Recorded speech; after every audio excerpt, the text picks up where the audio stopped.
Hi, everybody. It's Mike from Here the Watchmen, and we're really excited. We have someone special for you coming up here. It's a big name in our little world. Just a wonderful man. He has a wonderful wife, and they're just doing amazing things for the kingdom out there. Before we get into the interview, I need to get through a little bit of business with everybody, and that is that Here the Watchmen will return to March 22nd through the 25th. 2018. It's going to be, folks, an amazing conference. It's going to be I believe it's going to be the most insightful conference that we have brought to you to date. The title of it is Hear the Watchman Dallas, where iron sharpens iron. And you're not going to want to miss this one. You want to go to our website. The preliminary list of speakers is already up. We're going to be adding some amazing people to that list of speakers, and we're going to announce that in November. But we're doing also something different. We want to equip you. We want to tactically and spiritually for what's coming ahead. So we're going to do some amazing one-on-one sort of breakout sessions, small groups, where we will have people teach you from a biblical and scriptural perspective what you need to take home and what you need to do when you get home. I want to remind you, even though it's not coming until March, you need to get on board now. I want to thank everybody out there who that I did with Messianic Rabbi Zev Porat recently. All 1.8 million of you who looked at that interview. And I'll tell you what, I just want to warn you guys, out of that 1.8 million people, several of the Zev Porat's followers are purchasing tickets. They're coming from all over the world. So you want to get on there, get on board now. You can also reserve your hotel room. I don't think they'll charge your credit card. They'll take it, but they won't charge it. But you want to go on there. There's a group rate of $99. We have a limited amount of rooms blocked at that price. So don't delay. Make a commitment today to change your life in March. And so without further ado, I want to bring on Derek Gilbert from Skywatch TV. Derek will be one of the presenters at the Hear the Watchman conference in Dallas, Texas. Derek, thank you so much for joining us. Mike, it's my honor. Thanks for having us, and just really appreciate getting to know you and Jeannie at the last couple of conferences. We are honored to be a part of Hear the Watchman. Thank you so much, and we're honored to have you as part of the Hear the Watchman family, and we love you and Sharon so much.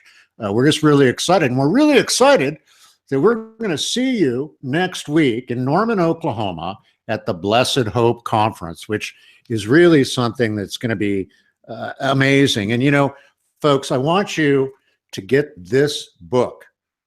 It's an amazing, amazing book. The Great Inception, Satan's Psyops from Eden to Armageddon. Derek wrote this book, and I'm telling you, you want to get this, go to skywatchtv.com. You can purchase the book there. But I'm sure, Derek, you're going to have copies of that book in Norman, Oklahoma. Is that right? Oh, absolutely. Sharon and I are trying to figure out how we're going to fit it all in the back of our SUV as we head down there. We may have to piggyback with some of the folks coming from Skywatch TV and see if we can, get some extra room in the van or something. Well, I think you should. I think there goes the Beagle, of course. I think that you should probably talk to Josh Peck. He doesn't have anything to put in his car except a gang of kids and baby supplies and all that. But maybe you can get him to tie the kids to the roof, and put your books in the back. They'll probably. Yeah. That's probably going to be fine. No, we'll have that book. Sharon will also have copies of her brand new novel, which is the second book in her Red Wings saga series called Blood Rights, where she picks up where she left off. She started this series of novels on spiritual warfare using fiction to teach, and she incorporated something that she stumbled onto that I'll be talking about in my presentation. Actually, we're finding that our research is dovetailing. That in researching Mount Hermon, she stumbled onto the fact that the head of the Metropolitan Police Department, that's Scotland Yard for us Yankees, who headed up the Jack the Ripper investigation 20 years before, was surveying the summit of Mount Hermon, which your viewers probably know is where the Watchers came down, according to the book of Enoch, which is extra biblical, but referred to by Jude and Peter in the New Testament. And these Watchers came down and made a pact between themselves to choose human women and father the Nephilim, the giants, the men of renown who were of old. Well, it turns out that this gentleman, Sir Charles Warren, who also discovered some archaeological features connected to Jerusalem's history, found a stela, an inscribed stone on the summit of Mount Hermon that in archaic Greek records the words, "By the order of the Most High and Holy God, those who swore an oath proceed from here." And scholars agree this refers to the Watchers. So centuries before Jesus was born, somebody commemorated in a stone that weighed about 2 tons. It had to be dragged up 9,000 feet to the summit of Mount Hermon in a temple built on the summit of Mount Hermon, a stone commemorating the spot where the Watchers descended. So Sir Charles Warren got permission from the Pasha in Damascus to remove the stone, and it's now on display in the British Museum. So where I can only say, gee, isn't that a curious bit of history? Sharon can take that in fictional form and say, gee, what if there was something connected to that stone that was dragged back to London that 20 years later was leaving women dead on the streets of Whitechapel? So, yeah, it's amazing how this stuff all fits together. But yeah, some fascinating. Now, you know, Sharon is a wonderful writer. I mean, and she nails it in her books. Now, can folks get that particular book yet on Skywatch TV? It is available through Skywatch TV. It's also available at Amazon, wherever books are sold, basically. But yeah, it's also available for Kindle if people prefer an electronic copy, or if they live overseas and don't want to wait for shipping.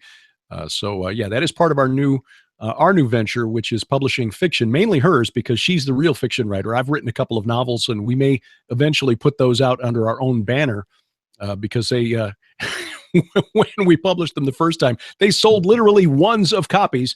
But so this time around, maybe we can give it a little more of a push. But she's really a gifted writer. And again, she's doing her best to use spiritual truths, biblical truths to teach.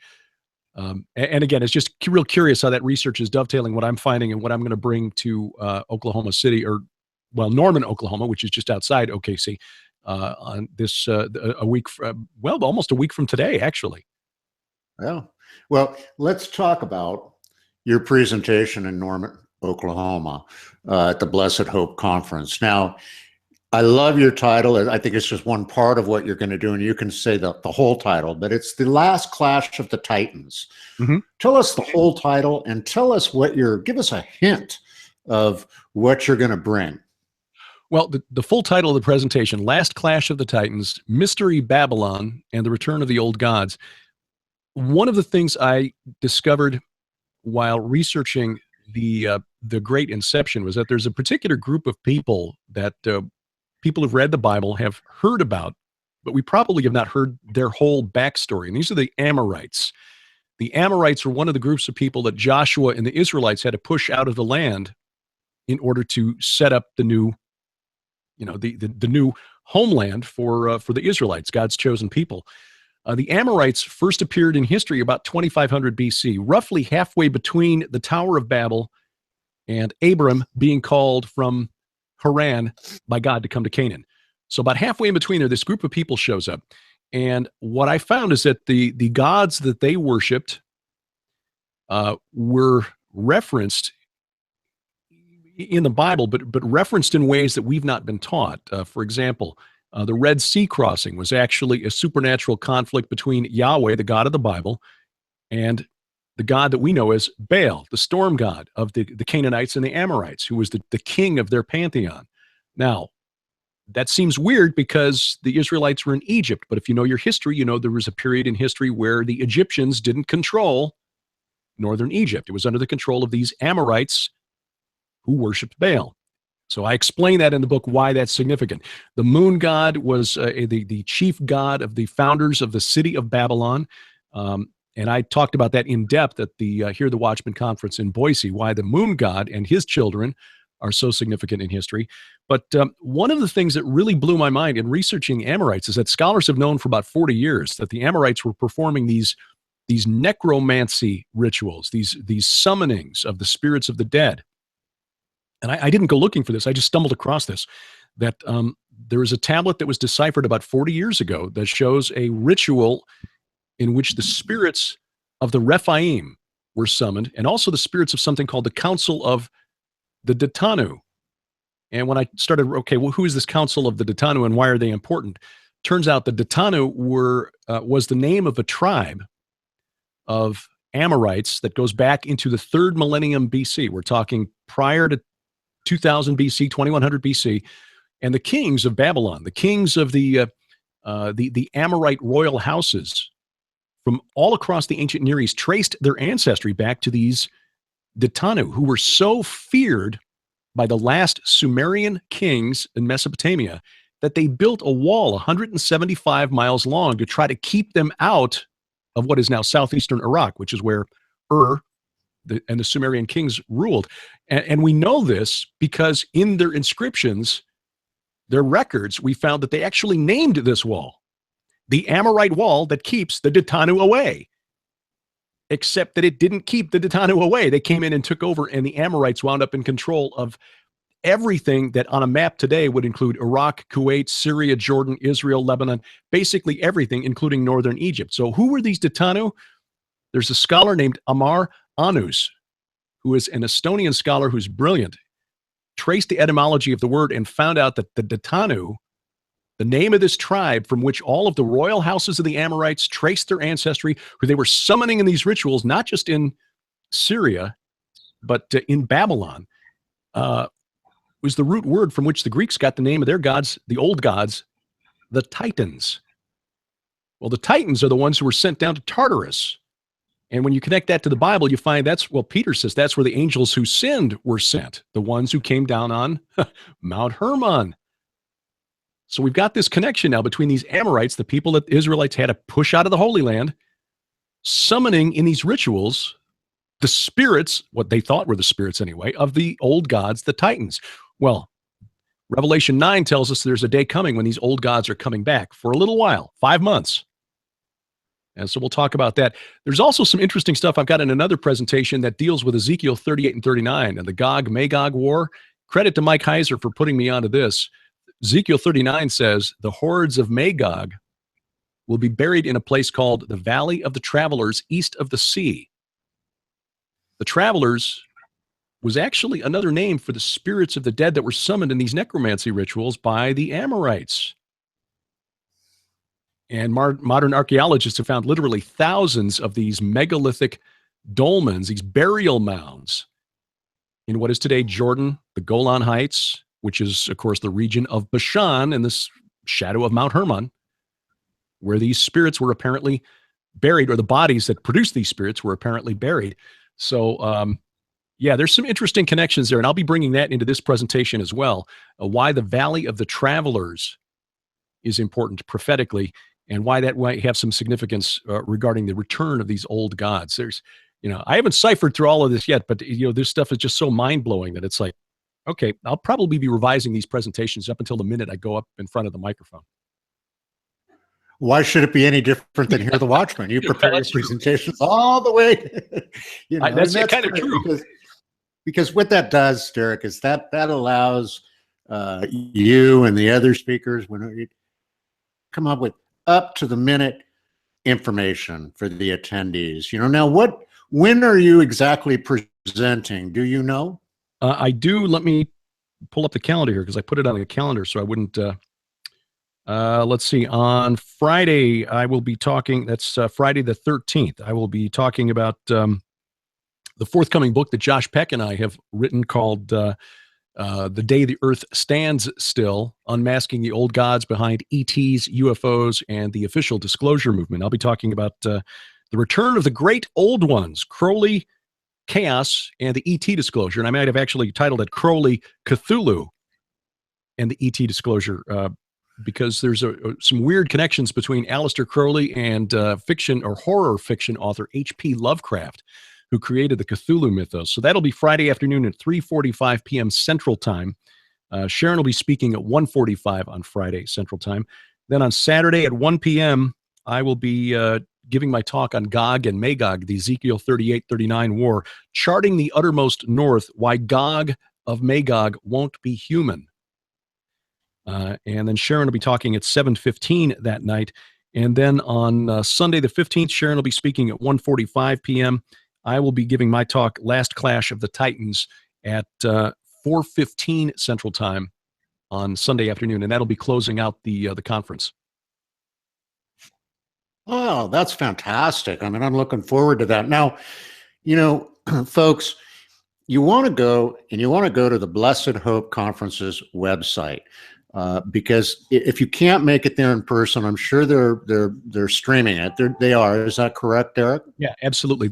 44 messages. So every one of the 33 speakers will be featured at least once, and then all of those will be archived for 60 days after the conference, I'm told. And folks, you want to go there because you're going to get informed. But also, if you want men like Gary Stearman and like Jeannie and I to continue these conferences and bring you the word and equip you with what you need spiritually to get through these trying times, you need to support us. So, go there. We wish we could give everything away for free, but that's just not the way the world operates today. Yeah. So get on there, follow it, listen to what Derek has to say. Again, I can't emphasize enough this particular book. Get on there, get a copy of that book, so you know what's going on and what Derek is talking about. Now, Derek, we'd be remiss in this interview if we didn't spend a couple of minutes talking about the recent events in Las Vegas. Right. I know that you have been following them. I have been following them. What is going on? What do you think is happening, and where's the hope in the scripture to take us through this? Well, skeptics will look at this and point to events like this and say, this proves that there is no God, because a good God would not allow this to happen. We've seen this meme pop up after the last few tragic events like this, where people who offer thoughts and prayers to the victims and the families of the victims and the first responders who have to deal with this horror are vilified. So keep your thoughts and your prayers to yourself. They're useless. If they worked, this would never have happened. Well, look, I'm sorry, but you're absolutely wrong. Your worldview, the worldview that says God wouldn't allow this to happen, it is a junior high level understanding of theology and the way the world works.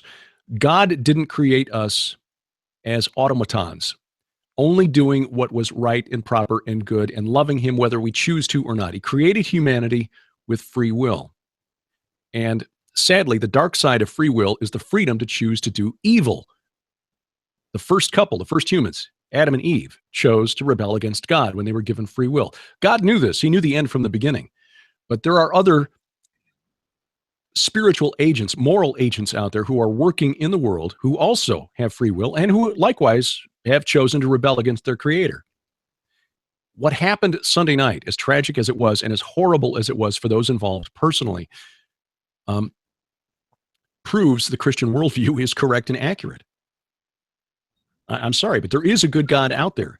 But he has given us, in his wisdom, the freedom to choose to do as we please. We know that there are consequences to those actions and that there will be a price to pay for those who have rejected his authority, and there will be rewards for those who have chosen to accept him as Lord and Savior. I've chosen to focus more on the spiritual aspect of it than the physical. I mean, there are those who are much better informed about law enforcement procedures. For example, I'll leave that to guys like Doug Hagman, who really know what they're talking about, guys who actually know what is capable, what is possible with semi-automatic weapons. I don't know. I mean, is it possible to injure 573 people in the span of about 600 seconds shooting from a quarter of a mile away? I don't know. I don't know the answer to that, so I'm not going to speculate and put irresponsible information out there. But I think that the major media isn't going to look at the spiritual source behind all of this. the principalities and powers, which is what the Apostle Paul tells us as Christians we need to remember to focus on, because those are our true enemies, not people who have stupidly and unwisely chosen to sell out to those entities, like Stephen Craig Paddock, apparently, and hypothetically, any people who may have assisted him in doing what he did or is alleged to have done on Sunday night. Principalities, powers, spiritual rulers rulers of spiritual darkness, those are the enemies that we truly face. And so, yes, your prayers do have power in that realm. So don't let the world, those with a naturalistic bias, tell you any different. Your prayers do have power in this realm against those principalities and powers. Offer them up, and in fact, redouble those efforts, because that's really where we need to focus. That is the most powerful weapon that we have in this war against the forces of darkness who want to, frankly, kill us and everything that we love. Well said, Derek. Very well said. I mean, I think we need to get away from all, like you, I'm not an expert on any of this stuff, but I do see the need for us to pray. And that should be something that's automatic. Unfortunately, it's not for a lot of people, but it is time. We need to pray. We need to pray for America. We need to pray for unity. We need to pray for unity within the remnant body and the body of Christ. Again, really excited about seeing you in Norman, Oklahoma. Now, what's on schedule for you? What do you got going on? I mean, you're working on some new books besides the one that you did with Josh, which I talked to Josh Peck the other day and here on the show, and just really exciting what you're bringing out. What else is going on with Derek and Sharon Gilbert? Well, she's working on the third novel, which she's going to have out in time for Christmas. So the third novel in her series will be available for Christmas. And I've got to tell you, she is amazing in that she can tell stories with fully formed characters that also hold to theological truth, to biblical theology. She's not cranking out little Insta novels that are cardboard cutout characters that kind of move around on a board just so that she can develop the plot. I mean, they actually act like people, which is a real gift. That's her gift. My gift apparently is digging into academic papers and finding these nuggets of weird stuff that connect together and find out, oh yeah, these guys were actually trying to summon what they thought were the Titans. Oh, well, isn't that strange? I am going to put that into book form. Actually, the presentation that I gave at Boise on the moon god and its relevance to our world today, that will be my next solo book. Going to talk to Tom Horn about that, but that will probably be out summer or fall next year, I would assume, because I know the spring we're focusing on some other projects. So many people have been asking Sharon, how did you manage to lose more than 100 pounds? That she's going to be working on that for a book in the spring. But knowing her, she'll crank that out in about 2 weeks. It takes me a little longer to write. But that is my next solo project, is working on the moon god, the history of the worship of the moon god, his importance to the ancient Amma Rights, and how in Islam today, and I know it's really easy to look at the Kaaba and the clock tower there with the giant symbol of the crescent moon on top. It's like, moon god. Yeah, but I think it's a little more than that, because I don't think the other supernatural entities that were worshipped in the ancient Near East, like the sun god, the goddess of sex and war, the storm god, Baal, who is equated with Satan by Jesus himself. So I think we need to, keep that in mind. I don't think they just kind of went away and sort of turned the field over to the moon god with the rise of Islam in the 7th century. I think what we're looking at is the equivalent of a supernatural corporate merger, where after the resurrection of Jesus, the spirit realm was like, oh, wow, that caught us by surprise. What do we do to respond to that? Well, I think Islam is the response to that, and that will be the focus of the book. It's not going to be just a book about archaeology and history. It's also going to look at how it's impacting us today, because that's really what this is all about. The spirit realm is real. These gods that are called gods by God in the Bible are real, and they're still impacting us in the world today, as we saw again on Sunday night. So that's the next project, working title, Bad Moon Rising. Awesome. I mean, that's going to be amazing. We're looking forward to that. And I'm going to name you the prospector for Jesus, bringing out the nuggets that none of us can find. That's my new title for Derek Gilbert here, guys. Derek, I want to thank you for coming on today. I know you're really busy. I really, truly appreciate you taking the time to bless our guests. Again, folks, go to skywatchtv.com. You can see everything Derek's doing. He has a show daily, 5 and 10. You want to take a look at that. You want to stay informed. Also, you can sign up for Tom Horn's newsletter there. It'll be delivered to your mailbox. Some of the most fascinating writing that I have ever seen comes into my mailbox daily. Lord, stay informed. Again, Derek, thank you for joining us. Mike, it's my honor. Thank you. So, folks, that's going to do it today for this episode. And as always, I want you to remember one thing. You can do anything with Jesus except nothing at all. So get out there, answer his call. Remember, he